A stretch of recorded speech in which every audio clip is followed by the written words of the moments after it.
আপনি প্রথম একটু ছোট করে যদি বলেন যে আ এক কথায় গত ৮ই আগস্ট থেকে এই ৮ই আগস্ট এই যে ১ বছর আপনি কেমন দেখলেন? এক কথায় যদি বলি, বলতে হবে আমরা ৭১-এ স্বাধীন হয়েছিলাম। আমরা গত বছর অগাস্ট মাসে আমরা পরাধীন হয়েছি। ৭১-এর পরাজিত শক্তি বাংলাদেশটাকে সেই পরাজয়ের প্রতিশোধ নেওয়ার জন্য বাংলাদেশটাকে দখল করেছে। আমরা ভালো নেই, বাংলাদেশ ভালো নেই, বাংলাদেশের মানুষ ভালো নেই।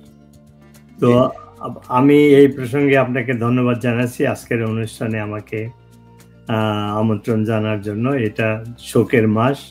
আমি প্রথমেই বঙ্গবন্ধু জাতির পিতা বঙ্গবন্ধু শেখ মুজিবুর রহমানের আত্মার প্রতি শান্তি কামনা করছি এবং বাঙালি জাতির জন্মদাতা হিসাবে, জাতির জনক হিসাবে আমি একজন মুক্তিযোদ্ধা হিসাবে তার প্রতি কৃতজ্ঞতা জানাচ্ছি, শুভেচ্ছা জানাচ্ছি, শ্রদ্ধা জানাচ্ছি।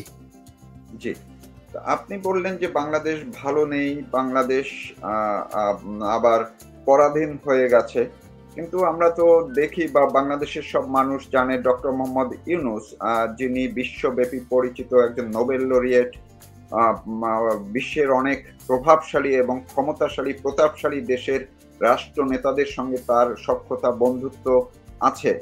আ অন্যদিকে তিনি অর্থনীতিরও একজন বিশাল মহীরুহ। এত কিছুর পরেও তিনি যখন ক্ষমতায় বসলেন এবং বাংলাদেশেও যারা বাংলাদেশে ছিলেন, বাংলাদেশের বিভিন্ন প্রেক্ষাপটে উন্নয়ন সংস্থা, এনজিও বা বিভিন্ন জায়গায় খুবই শক্তিশালী ভূমিকা রাখছিলেন। স্বাধীন চিন্তা চেতনার মানুষ, মুক্ত চিন্তার মানুষ বলে যাদেরকে মানুষ চিনত, তারা সবাই ডক্টর ইউনূসের ছায়ায় আছেন। তারপরে তাহলে কেন এরকমটা হচ্ছে? নাকি আপনার কোনো ভুল হচ্ছে কোথাও? আমার কোনো ভুল নেই। আমি যা বলছি সেটা কোনো রেটরিক নয়। তো গত একটা বছরে তার যে কার্যক্রম সেটাই প্রমাণ করে যে তিনি শান্তির দূত নয়। নোবেল প্রাইজ পেয়ে তার ব্যাপারে যে প্রচার করা হয়েছিল যে তিনি শান্তির দূত, ১ বছর প্রমাণ হয়েছে তিনি অশান্তির দূত। তিনি সৎ নয়, তিনি একজন অসৎ লোক, তিনি একজন দুর্নীতিবাজ। আমি এই কমেন্টগুলো করে প্রত্যেকটা সাবজেক্টের প্রত্যেকটা বিষয়ে আমি উদাহরণ দেব। তো তিনি একজন দুর্নীতিবাজ লোক, তিনি গণতন্ত্রে বিশ্বাস করে না, তিনি হিউম্যান রাইটসে বিশ্বাস করে না।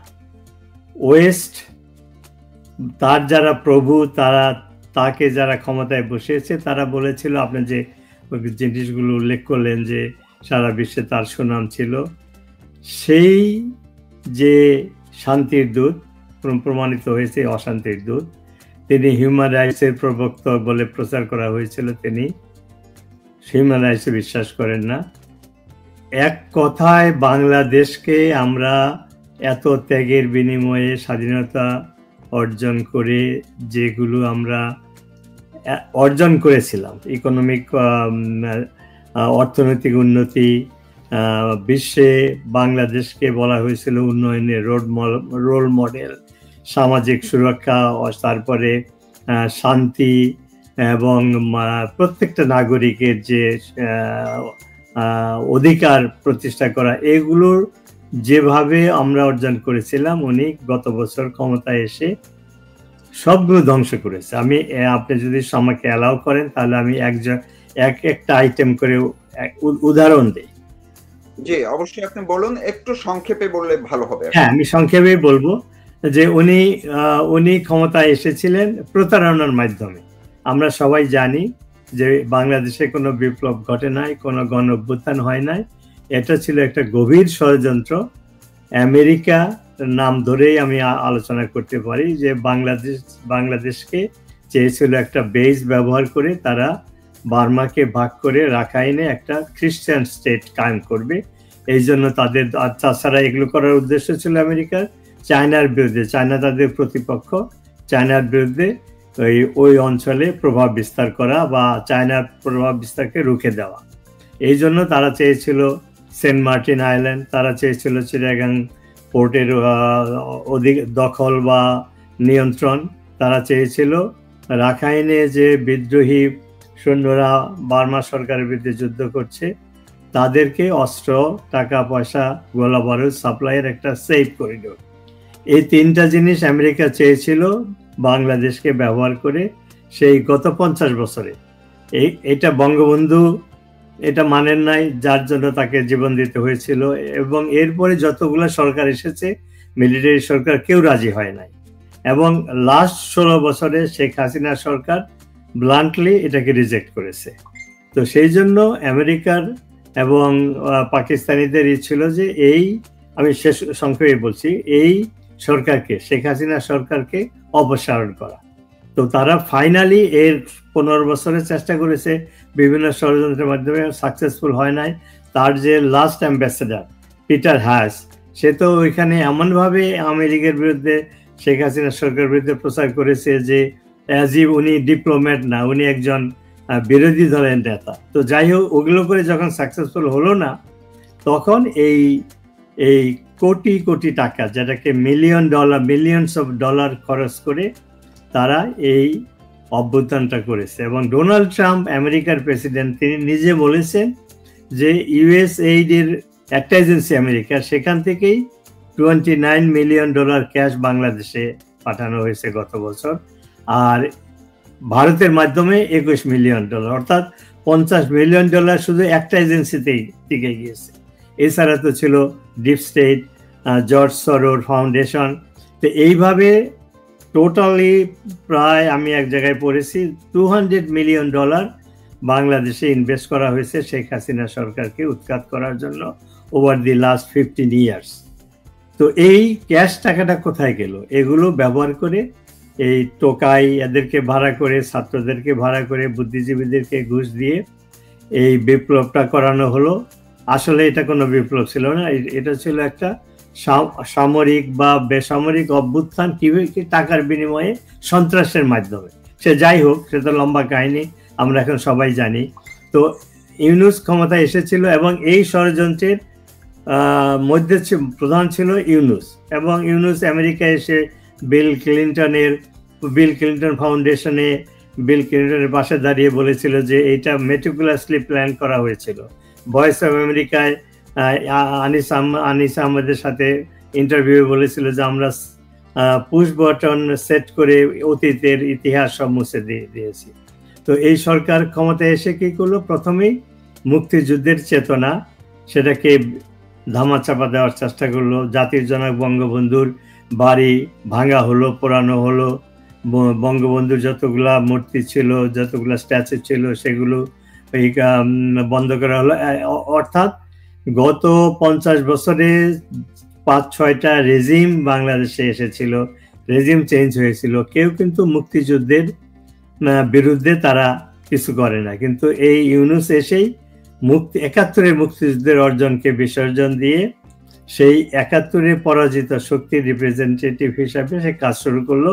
তার প্রথম উদাহরণ হলো পাকিস্তান, যে পাকিস্তান আমাদের 30 লক্ষ লোককে শহীদ করে হত্যা করেছিল, 200,000 to 400,000 আমাদের মা বোনের সম্মানহানি করেছিল, তাদের সাথে সখ্যতা শুরু করলো। আর যে ভারত আমাদেরকে সাহায্য করেছিল, 6,000 ভারতীয় সৈন্য আত্মত্যাগ করেছিল, শহীদ হয়েছিল, 20,000 সৈন্য আহত হয়েছিল, সেই সরকারের বিরুদ্ধে তারা ভারত বিরোধী আন্দোলন শুরু করলো। তো এই যে কাজগুলো, এগুলোতে প্রমাণ হচ্ছে যে ইউনূস হলো একজন মুক্তিযুদ্ধ বিরোধী, সে বাংলাদেশ বিরোধী। এই জন্য বলছি যে তারপরে যে কাজগুলো সে শুরু করলো, যেমন ধরেন দুর্নীতির কথাই বলি, শেখ হাসিনা সরকারের বিরুদ্ধে তাদের ন্যারেটিভ ছিল, ফলস ন্যারেটিভ ছিল যে দুর্নীতি।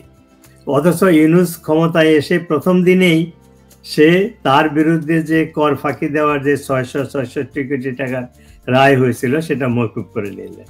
এখানেই শেষ না, তার যে গ্রামীণ ব্যাংক, তার যে কোম্পানি, 5 বছরের ট্যাক্স দিতে হবে না, এটা একটা দুর্নীতির উজ্জ্বল দৃষ্টান্ত।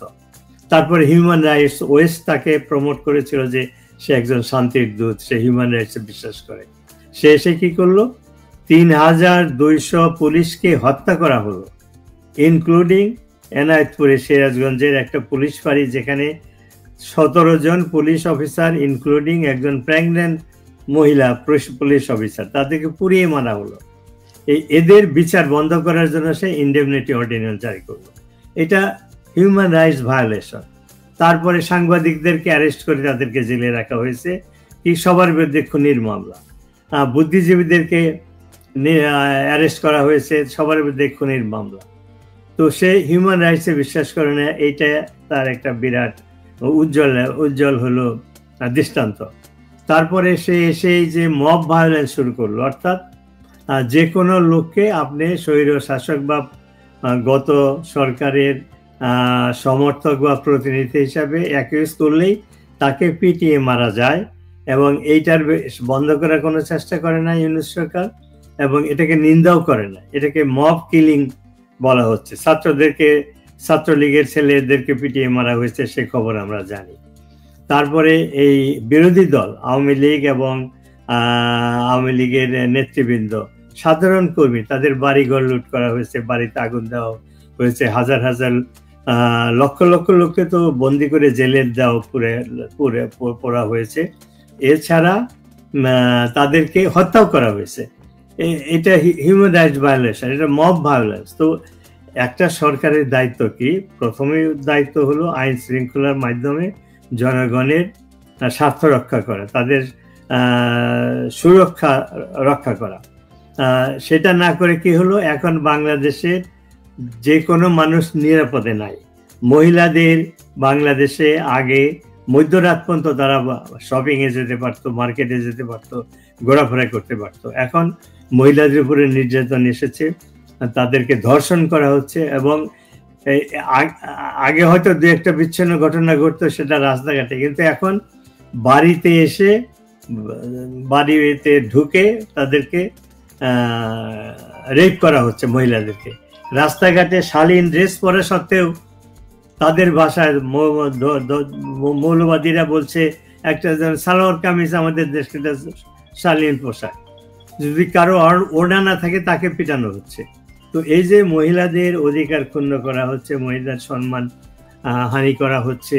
এছাড়া সাংবাদিকদের কথা আমি উল্লেখ করলাম, কেউ বাংলাদেশে নিরাপদ নেই। তো একটা আধুনিক রাষ্ট্রে মানুষের যদি নাগরিক অধিকার না থাকে, মহিলাদের যদি তাদের সুরক্ষা না থাকে, তো সেইটা কিভাবে আপনি আখ্যায়িত করবেন, কিভাবে মূল্যায়ন করবেন? অর্থাৎ এই ইউনূস সরকার, আমি আগে উল্লেখ করেছি যে দুর্নীতিবাদ সরকার, হিউম্যান রাইটসে বিশ্বাস করে না, মহিলাদের অধিকার ক্ষুণ্ণ করা হচ্ছে, কোনো রাজনৈতিক দলের, বিরোধী দলের কোনো রাজনৈতিক নেতা কর্মীর কোনো নিশ্চয়তা নেই, তাদের সুরক্ষা নেই।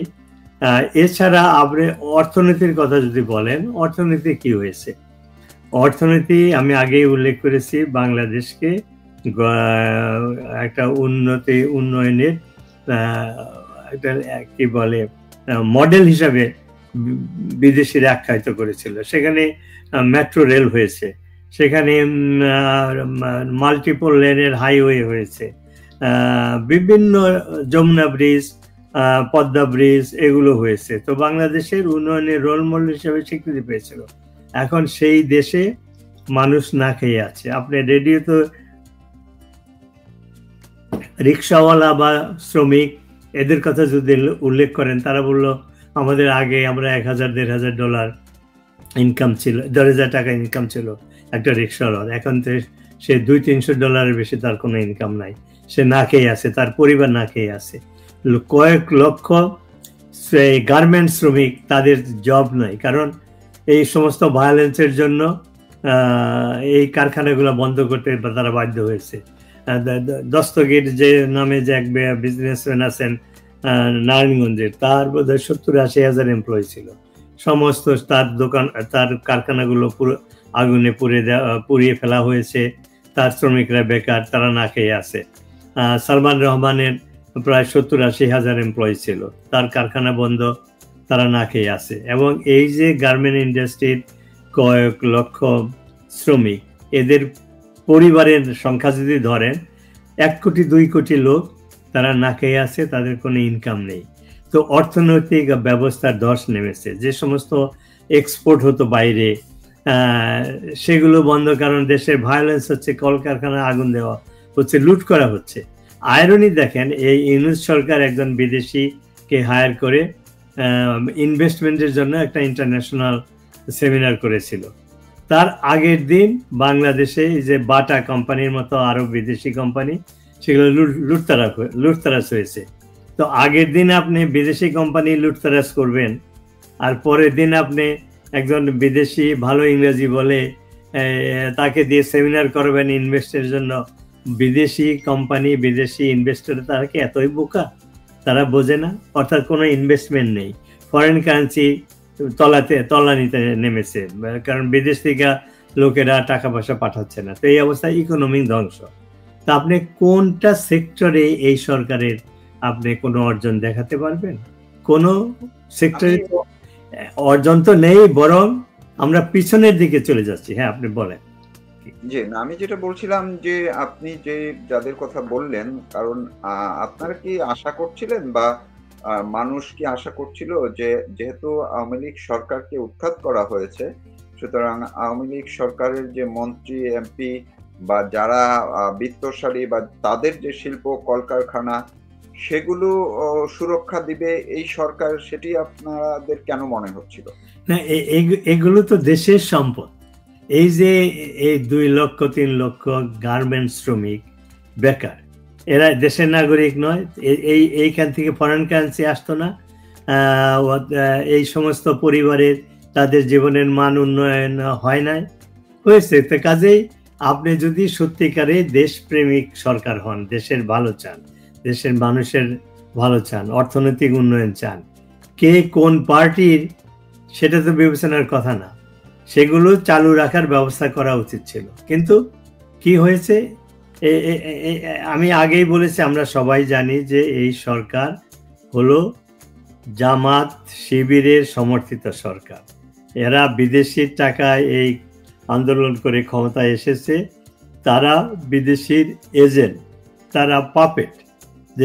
দেশের যদি সত্যিকারে দেশপ্রেম থাকতো, বিশেষ করে আমি অন্যদের কথা বলি না, এই ইউনূস একজন নোবেল প্রাইজ পেয়েছে, একজন শিক্ষিত ব্যক্তি, সে যে এমন হিংস্র হতে পারে, সে যে এত নিচে নামতে পারে, এটা আমার ধারণা ছিল না। আমি তো তাকে ফলো করতাম, সে যখন নোবেল প্রাইজ পেল, একজন বাঙালি হিসাবে একজন নোবেল প্রাইজ পেল রবীন্দ্রনাথের পরে, গর্ববোধ করেছি। কিন্তু এই লোক যে এত নিচু হতে পারে, দেশপ্রেমের কোনো ছিটে ফোঁটা তার মধ্যে নেই, বাংলাদেশ বিরোধী, আর এত প্রতিহিংসা পরায়ণ।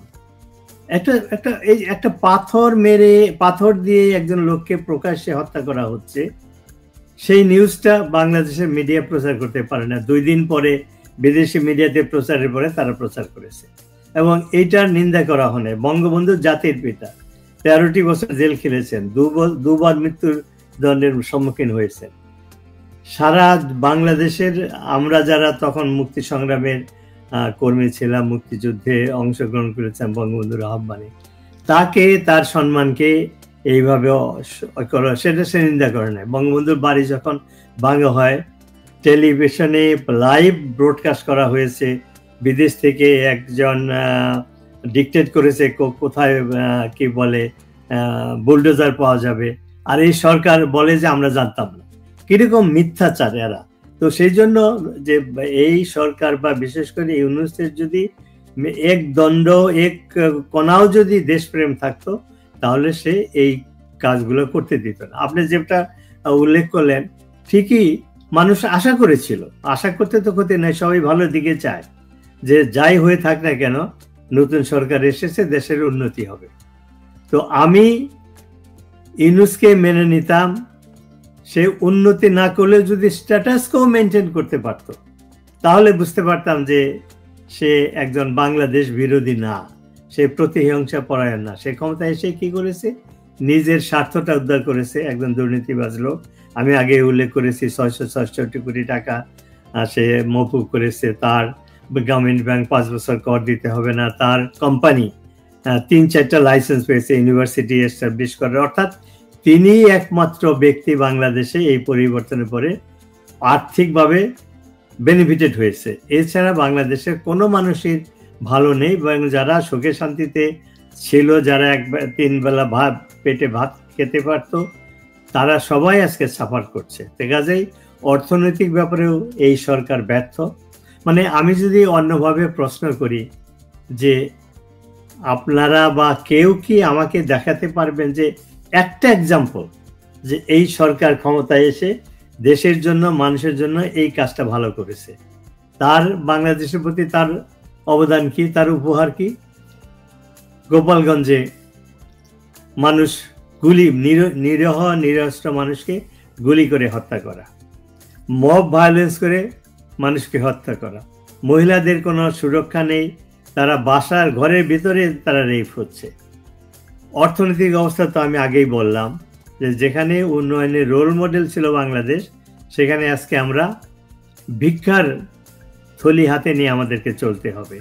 বিদেশের এই সামান্য একটা বন্যা হলো, প্রফেসর ইউনূস, আমি তার আজকে আর প্রফেসর বলি না, ইউনূস চাঁদা তো উঠালো ছাত্রদেরকে দিয়ে, কয়েক কোটি টাকা উঠলো, 7-8 কোটি টাকা উঠলো, সেই টাকা ছাত্ররা মেরে দিল, তার কোনো ব্যবস্থা নেই। সামান্য বলবো যে মানে ইন টার্মস অফ মানির ব্যাপারে এই যে বিমান দুর্ঘটনা ঘটলো, জানমালের দিক থেকে তো একটা অতুলনীয় ক্ষতি, এতগুলো শিশু মারা গেল, কিন্তু সেইটা সাহায্যের জন্য তিনি নিজ নামে নিজ অ্যাকাউন্ট দিয়ে সাহায্য চাইলেন। মানে এই সরকার বা ইউনূস যে কত দেউলিয়া হয়েছে এগুলো তার প্রমাণ। তো কাজেই এমন কোনো নজির কেউ দেখাতে পারবে না যে 1 বছরে তার এই সাফল্য, বরং আমি সারাদিন বলতে পারবো তার ব্যর্থতার উদাহরণ। হ্যাঁ বলেন প্লিজ।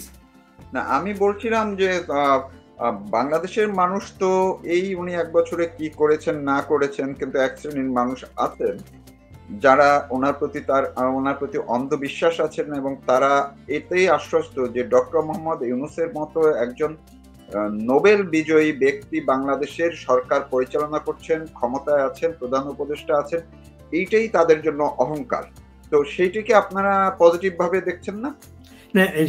আমি তো আগেই বলেছি যে আপনাকে যখন আপনি সরকার প্রধান হবেন, আপনাকে কাজে প্রমাণ করতে হবে আপনি দেশের জন্য কি করছেন।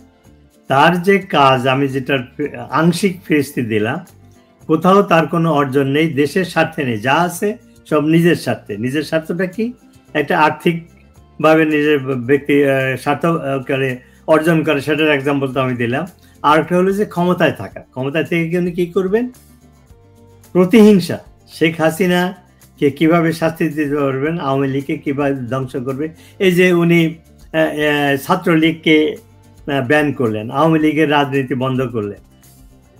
যে আওয়ামী লীগের নেতা বঙ্গবন্ধু শেখ মুজিবুর রহমান দেশটাকে স্বাধীন করলো, যা স্বাধীনতার নেতৃত্ব দিয়েছে, সেই দলকে আপনি যদি গণতন্ত্র প্রতিষ্ঠা করতে চান, সেটা ব্যান করার কোনো প্রশ্নই ওঠে না। সেই দল যদি খারাপ হয়, নির্বাচনের মাধ্যমে, ভোটের মাধ্যমে জনগণ তাকে প্রত্যাখ্যান করবে। যেমন মুসলিম লীগ ক্ষমতা নির্মূল হয়ে গিয়েছে, বিলীন হয়ে গিয়েছে। দেশে গণতন্ত্র আসুক, ইলেকশন হোক, আওয়ামী লীগ যদি এতই খারাপ হয় মানুষ ভোট দেবে না, আওয়ামী লীগ বিলীন হয়ে যাবে। সেটা না করে সেই আওয়ামী লীগকে ব্যান করে দিল। আওয়ামী লীগ হলো সমর্থক হলো দেশের মানুষের প্রায় 35% to 40%। তারা গত কয়েকটা নির্বাচনে ভোট পেয়েছে, হাইয়েস্ট পপুলার পার্টি। এবং এই 1 বছরেও যে 4-5টা সার্ভে হয়েছে, পোলিং হয়েছে, সেখানেও আওয়ামী লীগ 60 to 70-80% সমর্থন পেয়েছে। অথচ উনি যাদেরকে বলে তার নিয়োগদাতা, এই যে ছাত্রদের যে দল, তারা less than 1% সমর্থন পেয়েছে। এবং এগুলো আওয়ামী লীগের কোনো পোলিং না, এগুলো বিদেশি সংস্থা, তারা পোলিং করে এটা পেয়েছে। জামাত, তার একজন নিয়োগদাতা বা সমর্থক, তাদেরও 14-15%-এর বেশি না। তো কাজেই এই সরকার যে গণতন্ত্রে বিশ্বাস করে না, সেটা তার প্রমাণ। যে ছাত্রলীগ 71-এর সেই গণ আন্দোলনের সময় ছাত্রলীগ নেতৃত্ব দিয়েছিল মুক্তি সংগ্রামের দিনগুলোতে, ছাত্রলীগ জয়েন করেছিল মুক্তিযুদ্ধে। সেই ছাত্রলীগের কেউ যদি অন্যায় করে থাকে, তার বিরুদ্ধে আইনত তার বিচার হবে, কিন্তু একটা দলকে ব্যান করার কোনো মানে ওঠে না। তার এগুলাতে প্রমাণ হয় যে সে গণতন্ত্রে বিশ্বাস করে না। এবং তার যে মূল দায়িত্ব ছিল, যেটা আমেরিকা বলে বেড়াচ্ছিল যে আগে অতীতে ভালো নির্বাচন হয় নাই, গণতন্ত্র ছিল না বাংলাদেশে। আমি যদি তর্কের খারিতে মেনে নেই, তাহলে এখন কি হচ্ছে বাংলাদেশে? এখন কি কোনো গণতন্ত্র আছে? মিডিয়ার কোনো স্বাধীনতা নেই। 200-250 সাংবাদিকের অ্যাক্রিডিটেশন বাতিল করা হয়েছে। সাংবাদিকদের বিরুদ্ধে খুনের মামলা দিয়ে, তাকে নন বেইলেবল মামলা দিয়ে তাদেরকে জেলে রাখা হয়েছে। তাহলে আপনি যদি প্রেস ফ্রিডমে বিশ্বাস করেন, হত্যা করা হয়েছে, হ্যাঁ হত্যাও করা হয়েছে, তো কাজেই গণতন্ত্র, রাজনৈতিক দল যেটা মেজরিটি তাদেরকে আপনি বন্ধ করে দিলেন। তারপরে সাংবাদিকদের, মিডিয়ার কোনো স্বাধীনতা নেই, অনেকগুলা মিডিয়া দখল করে ফেলছে এই ছাত্ররা। আর তারপরে যারা আছে তাদের কোনো স্বাধীনতা নেই, তারা কোনো খবরই প্রচার করতে পারে না। একটা এক্সাম্পল দেই, যে এই সরকারের বিরুদ্ধে, শেখ হাসিনা সরকারের বিরুদ্ধে ফলস নেগেটিভ তৈরি করে এই সরকারকে পতন ঘটানো হলো। কি সেটা? যে তিনি ইন্টারভিউ বলেছিলেন যে আমেরিকা তার কাছে চেয়েছিল সেফ করিডোর রাখাইন আর্মিদের জন্য, তারপরে সেন্ট মার্টিন ইত্যাদি ইত্যাদি। শেখ হাসিনা রাজি হন নাই, তো এই জন্য তাকে ক্ষমতাচ্যুত করা হলো। সেই 3টা বিষয়ে, সেন্ট মার্টিন, চিটাগাং পোর্ট এবং safe corridor for Rakhine army, এই ব্যাপারে সরকার অলরেডি সিদ্ধান্ত নিয়েছে। সরকার মানে ইউনিট সরকার আমেরিকাকে এই 3টা বিষয়ে তারা দেবে। অলরেডি সেন্ট মার্টিনে আমেরিকান সৈন্যদের আনাগোনা আমরা দেখতে পাচ্ছি। চিটাগাং পোর্ট একটা বিদেশি কোম্পানি, আমেরিকান কোম্পানিকে দিয়ে দেওয়া হয়েছে। রাখাইনে সেফ করিডোর এর জন্য রাস্তাঘাট তৈরি করা হয়েছে এবং সাপ্লাই লাইনও যাচ্ছে। টার্কি এবং পাকিস্তান থেকে অস্ত্র এসেছে, সেগুলো কাস্টম ইন্সপেকশন ছাড়াই রিলিজ হয়ে সেখানে যাচ্ছে। তো ইউনূস কেন এইটা করেছে? শুধু ক্ষমতায় থাকার জন্য। কারণ তার তো বর্তমানে তার পায়ের নিচে মাটি নেই, তার সমর্থন একদম তলানিতে নেমে এসেছে। তার যারা নিয়োগদাতা যে ক্লেম করে সেই ছাত্র, তারা একটা দল করেছে, কোটি কোটি টাকা খরচ করে সম্মেলন করে দল প্রতিষ্ঠা করলো। সেখানে অনেক লোক এসেছিল। 1 মাস পরে যখন ওই দলই এনসিপি, ওই দলই যখন 21 বৈশাখ উদযাপন করলো, 150-র মতো ক্যামেরাম্যান আর সাংবাদিক লোক হয়েছিল 300-400। তো তাদের কোনো, তারা গোপালগঞ্জে গিয়েছিল, সেখানে মার খেয়েছে। চিটাগাঙে গিয়েছিল, সেখানে মার খেয়েছে। কোথাও তারা আর্মির প্রোটেকশন ছাড়া, প্রোটোকল ছাড়া যেতে পারে না। তো ইউনিসের যখন জনসমর্থন এই পর্যায়ে নেমে এসেছে, আর সার্ভেতে দেখা যাচ্ছে জামাত কোনোদিনই ক্ষমতায় আসতে পারবে না, কারণ তাদের ওই সাংগঠনিক ক্ষমতাই নেই। তো তাহলে ইউনিসের এখন ক্ষমতায় থাকার উদ্দেশ্য হলো আমেরিকার স্বার্থগুলা রক্ষা করে আমেরিকার সমর্থনে ক্ষমতায় থাকা। তো এই যে ব্যাপারটা, আমি শেষ করি এই পয়েন্টটা, এই যে ব্যাপারটা বাংলাদেশের মানুষ জানে না। এই সমস্ত চুক্তিগুলো অলরেডি হয়ে গেছে। বিদেশি স্যাটেলাইটের থেকে পিকচার টিকচার নিয়ে মাস মিডিয়াতে যখন এসেছে তখন মানুষ জানতে পারছে, তাও এগুলো ডিটেল আলোচনা হয়নি। অর্থাৎ তাহলে বাংলাদেশে গণতন্ত্র নেই। এবং ইলেকশন দেওয়ার যে তাদের একটা ম্যান্ডেট ছিল, যে তারা ক্ষমতা এসেছে, অস্থায়ী সরকার, তারা ইলেকশন দিয়ে বিদায় নেবে। সেই ইলেকশনের ব্যাপারে তারা বারবার ডেট পিছাচ্ছে। সেনা প্রধান বললেন যে ডিসেম্বরের মধ্যে ইলেকশন হতে হবে, 1.5 বছরের মধ্যে। সেটা পিছিয়ে নিল ফেব্রুয়ারি। তার সমর্থকরা বলে যে তার 5 বছর জনগণ চাচ্ছে ক্ষমতায়, তাকে 5 বছর থাকার জন্য। এই জনগণ কারা? সেটার কোনো জবাব নেই। তো কাজেই দেশের অর্থনৈতিক অবস্থা ধ্বংসে নেমেছে। কি বলে, মানুষের নিরাপত্তা নেই, হিউম্যান রাইটস ভায়োলেশন হচ্ছে, অর্থনীতি ধ্বংস হয়ে গেছে, প্রেস ফ্রিডম নেই, এবং সবচেয়ে বড় যেটা আমি শেষে এখন আলোচনা করতে যাচ্ছি, সার্বভৌমত্ব। সেই সার্বভৌমত্ব সে বিকিয়ে দিয়েছে ক্ষমতায় থাকার জন্য। আপনি যদি সেন্ট মার্টিন দ্বীপ দিয়ে দেন, চিটাগাং পোর্ট হলো বাংলাদেশের প্রায় 200 বছরের একটি প্রতিষ্ঠান, যেটা উন্নত, ডিসিপ্লিন আছে এবং অর্থনৈতিকভাবে তারা লাভবান একটা প্রতিষ্ঠান, সেটাকে বিদেশির কোম্পানিতে দিয়ে দিচ্ছে। তারপরে এই যে রিসেন্টলি যে ট্যারিফ নিয়ে যে আলোচনা হচ্ছে সারা বিশ্বে, আমেরিকা সবার প্রতি ট্যারিফ বসিয়েছে, সেই ট্যারিফ নিয়ে যে আলোচনা হচ্ছে সেটা নন ডিসক্লোজার এগ্রিমেন্ট সাইন করছে। এর ভিতরে কি আছে সেটা আমরা জানতে পারবো না। একটা ক্লোজ আছে যেটা লিক হয়েছে, যে এই ট্যারিফের এগ্রিমেন্টে প্রতিরক্ষা বা জাতীয় নিরাপত্তার ক্লজও রয়েছে। ট্যারিফ তো একটা বিজনেস ট্রেড এগ্রিমেন্ট, এখানে কেন প্রতিরক্ষার বিষয় আসবে, সেইটা আছে। ওইখানে কি লেখা আছে আমরা জানি না। যতটুকু লিক হয়েছে সেখানে আমরা জানতে পেরেছি যে আমেরিকায় শর্ত দিয়েছে যে চায়নার থেকে বিজনেস ইম্পোর্ট যা হয় এগুলো কমাতে হবে। আরেকটা শর্ত আছে যে কোন দেশ থেকে সামরিক অস্ত্র বা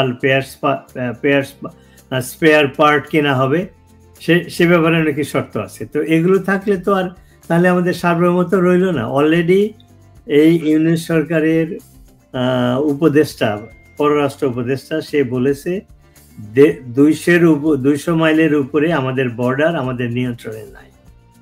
একটা আধুনিক রাষ্ট্রের ডেফিনেশন হলো সুরক্ষিত বর্ডার। সেই 200-র উপরের বর্ডারে যদি আমাদের সুরক্ষা না থাকে, অন্য বিদেশিদের কন্ট্রোলে থাকে, তাহলে আমাদের সার্বভৌমত্ব রইল কোথায়?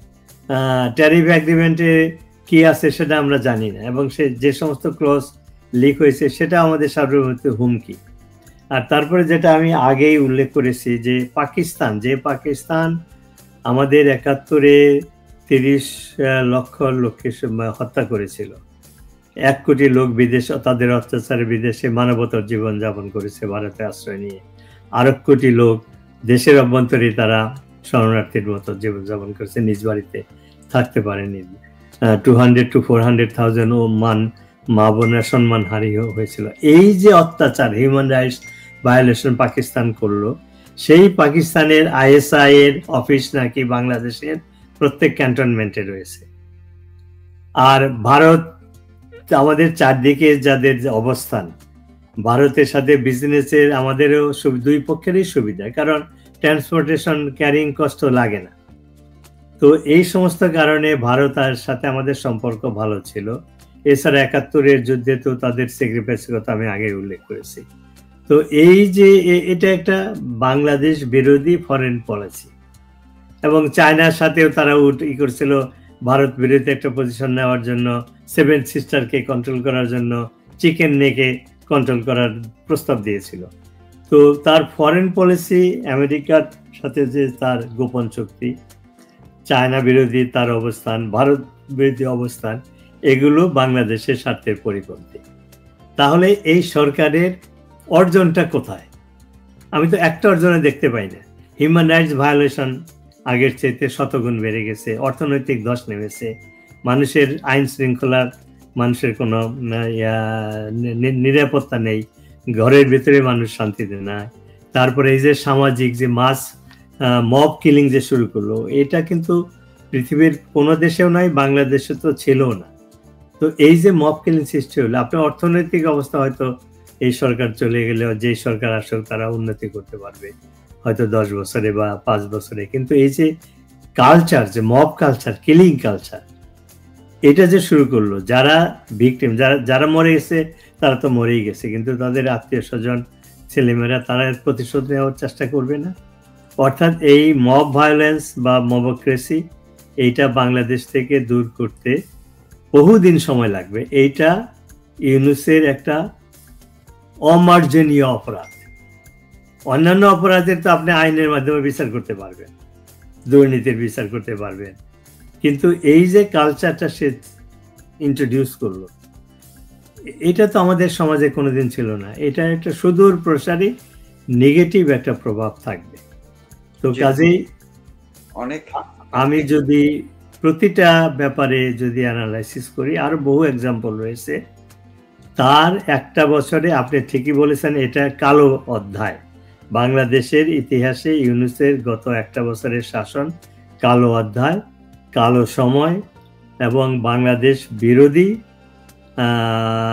স্বাধীনতার বিরোধী,